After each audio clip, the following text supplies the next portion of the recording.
नमस्कार बच्चों, ई हिंदी शाला में एक बार फिर से आप सभी का स्वागत है। आज हम करेंगे बड़े भाई साहब पाठ के एमसीक्यू प्रश्न तथा अन्य प्रश्न उत्तर। वीडियो के अंत तक अवश्य बने रहिएगा ताकि पाठ की संपूर्ण जानकारी आप तक पहुंच सके। तो चलिए शुरू करते हैं आज की कक्षा। सबसे पहला एमसीक्यू प्रश्न आता है, बड़े भाई साहब पाठ के लेखक कौन हैं? लीलाधर मंडलोई, मुंशी प्रेमचंद, निर्मल वर्मा, हजारी प्रसाद द्विवेदी। उत्तर है मुंशी प्रेमचंद। निराशा के बादल फटने पर लेखक क्या किया करता था? बहुत गुस्सा करता था, पढ़ने के लिए बैठ जाता था, टाइम टेबल बना डालता था या फिर खेलने चला जाता था? टाइम टेबल बना डालता था। लेखक के सिर पर कौन सी नंगी तलवार लटकती रहती थी? पढ़ने लिखने की, आने वाली परीक्षा की, बड़े भाई साहब की डांट की या फिर अध्यापक के उपदेश की? बड़े भाई साहब की डांट की। अगला प्रश्न, बड़े भाई साहब लेखक से कितने साल बड़े थे? 3 साल, 4 साल, 5 साल या फिर 6 साल? 5 साल। भाई साहब लेखक से कितनी कक्षा आगे थे? 2 कक्षा, 3 कक्षा, 4 कक्षा या फिर 7 कक्षा? 3 कक्षा। भाई साहब किस मामले में जल्दबाजी नहीं करते थे? उत्तर लिखने के मामले में, खाने पीने के मामले में, शिक्षा के मामले में या फिर निर्णय लेने के मामले में? उत्तर है शिक्षा के मामले में। वे हर काम को साल में 2-3 बार करते थे क्योंकि अच्छा काम करना चाहते थे, बुनियाद को मजबूत बनाना चाहते थे, आलसी थे या इनमें से कोई भी नहीं? बुनियाद को मजबूत बनाना पसंद करते थे। दूसरी बार पास होने पर छोटे भाई के व्यवहार में क्या परिवर्तन आया? लेखक की मनमानी बढ़ गई, लेखक पढ़ने लगा, भाई साहब का कहना मानने लगा या इनमें से कोई भी नहीं? उसकी मनमानी बढ़ गई। लेखक के गुल्ली डंडा खेलकर घर लौटने पर बड़े भाई साहब के किस रूप का सामना करना पड़ता था? स्नेहमय का, रौद्र का, प्रसन्न का या फिर दुखी का? कौन सा रूप दिखाई देता था? उत्तर है रौद्र रूप।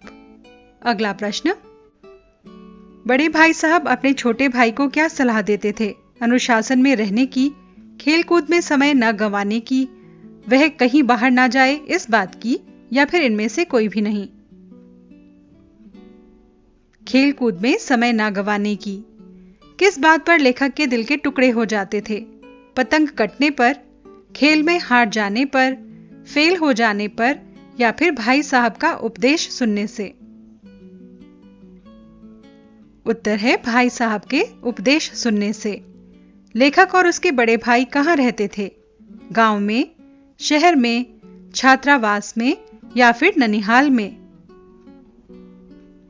उत्तर है छात्रावास में। अगला प्रश्न,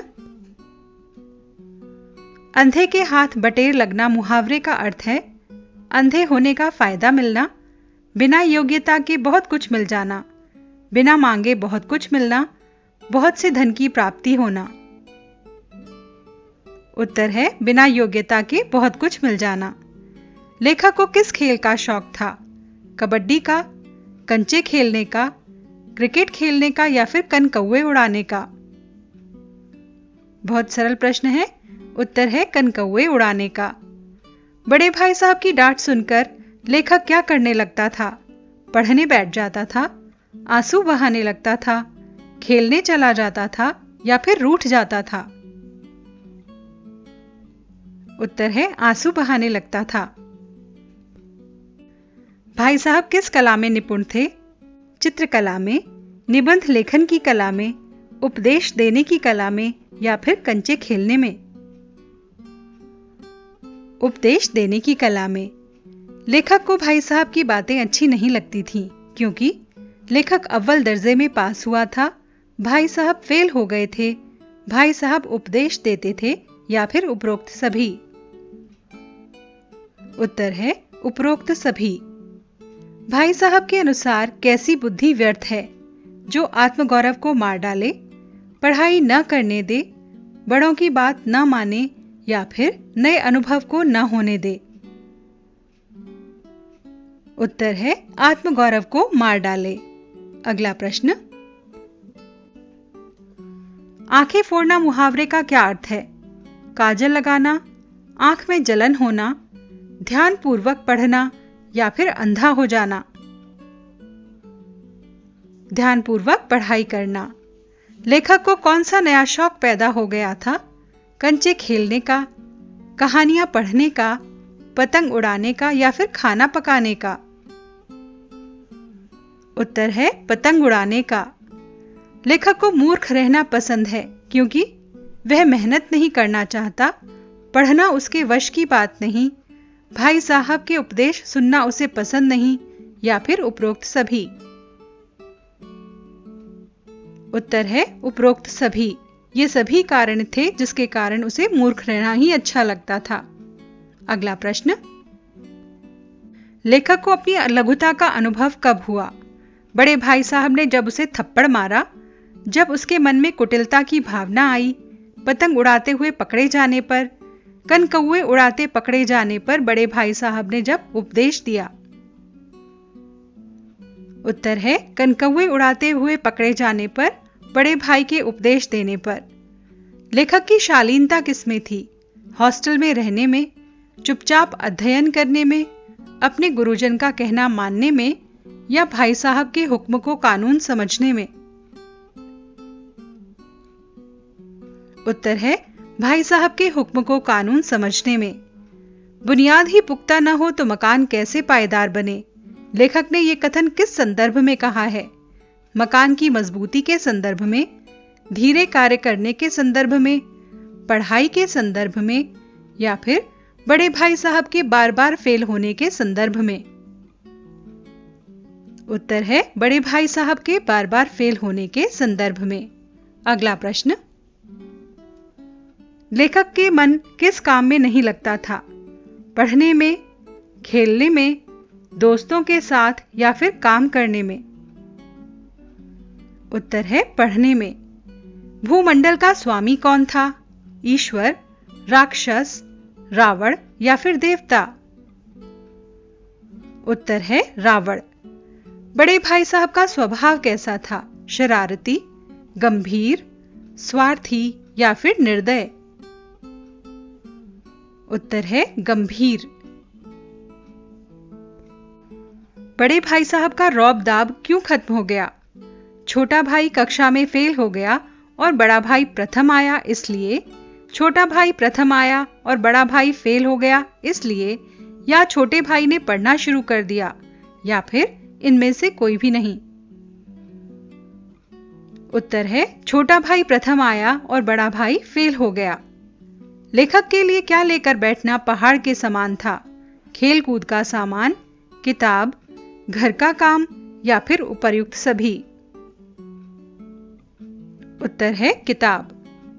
अगला प्रश्न, मौका मिलते ही लेखक कौन सा काम कर डालता था? कागज की तितलियां बनाता था, कंकड़ उछालता था, चार दीवारी पर चढ़ता उतरता था या फिर उपरोक्त सभी?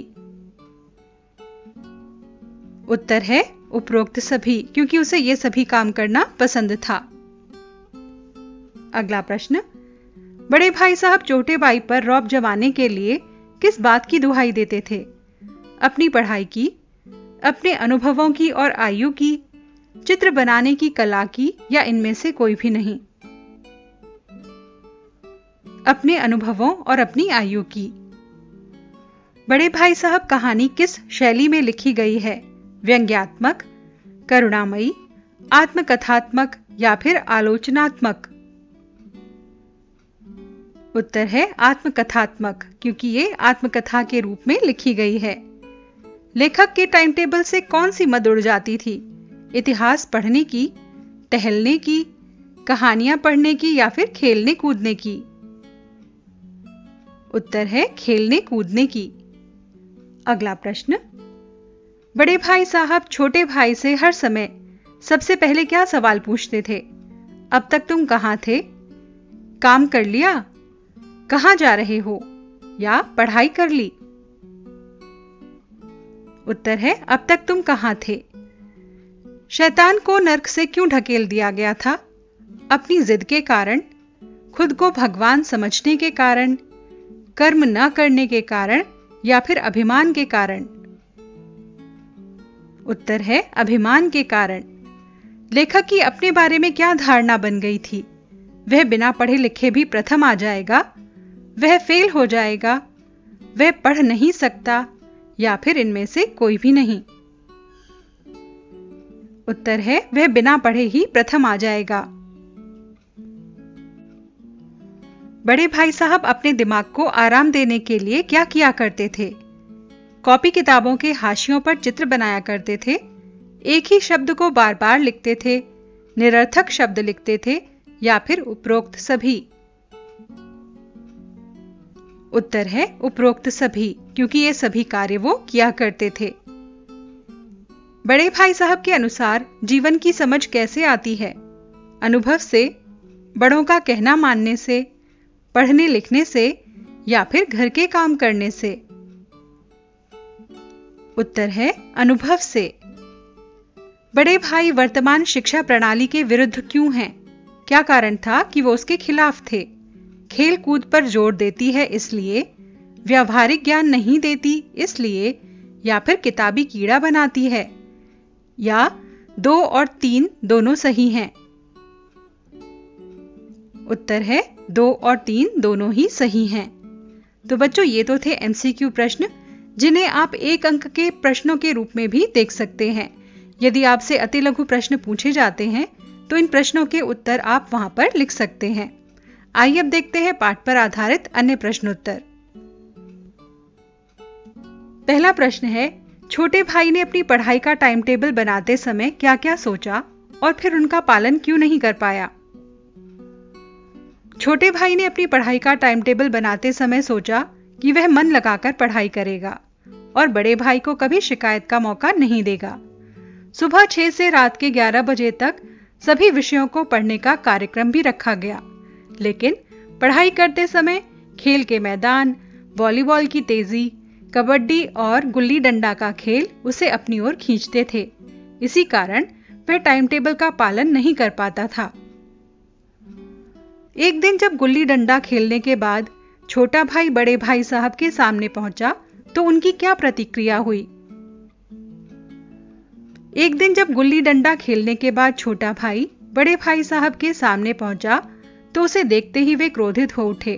उन्होंने उसे डांटते हुए कहा कि प्रथम दर्जे में पास होने का उसे घमंड हो गया है और घमंड के कारण रावण जैसे भूमंडल के स्वामी का भी नाश हो गया था, तो हम तो फिर भी साधारण से मनुष्य हैं। उन्होंने अपने छोटे भाई को गुल्ली डंडा का खेल खेलने की बजाय पढ़ाई पर ध्यान देने की नसीहत दी। बड़े भाई साहब को अपने मन की बात मन में ही क्यों दबानी पड़ती थी? उत्तर है, बड़े भाई साहब और छोटे भाई की उम्र में 5 साल का अंतर था। वे माता पिता से दूर हॉस्टल में रहते थे। बड़े भाई साहब का भी मन खेलने, पतंग उड़ाने और तमाशा देखने को करता था, लेकिन वे मन में सोचते कि अगर वो बड़े होकर ही मनमानी करेंगे तो छोटे भाई को गलत रास्ते पर जाने से कैसे रोक पाएंगे। बड़े भाई साहब छोटे भाई का ध्यान रखना अपना कर्तव्य मानते थे, इसीलिए उन्हें अपनी इच्छाएं दबानी पड़ती थीं। बड़े भाई साहब छोटे भाई को क्या सलाह देते थे और क्यों? बड़े भाई साहब चाहते थे कि छोटा भाई खेल कूद में ज्यादा ध्यान ना देकर पढ़ाई की ओर ध्यान दे। वे छोटे भाई को हमेशा ये सलाह देते कि अंग्रेजी में ज्यादा ध्यान दो, अंग्रेजी पढ़ना हर किसी के वश की बात नहीं होती, अगर पढ़ाई में ध्यान नहीं दोगे तो उसी कक्षा में रह जाओगे। इसीलिए बड़े भाई साहब छोटे भाई को खेल कूद से ध्यान हटाने की सलाह देते थे। अगला प्रश्न, छोटे भाई ने बड़े भाई साहब के नरम व्यवहार का क्या फायदा उठाया? उत्तर है, छोटे भाई ने बड़े भाई साहब के नरम व्यवहार का अनुचित लाभ उठाया। उस पर बड़े भाई साहब का डर अब कम हो गया था। भाई के डर से जो थोड़ी बहुत पढ़ाई करता था वह भी बंद कर दी, क्योंकि छोटे भाई को लगने लगा था कि वह पढ़े या न पढ़े, पास तो हो ही जाएगा। वह अपना सारा समय मौज मस्ती और खेल के मैदान में बिताने लगा। बड़े भाई की डांट फटकार अगर न मिलती तो क्या छोटा भाई कक्षा में अव्वल आता? अपने विचार प्रकट कीजिए।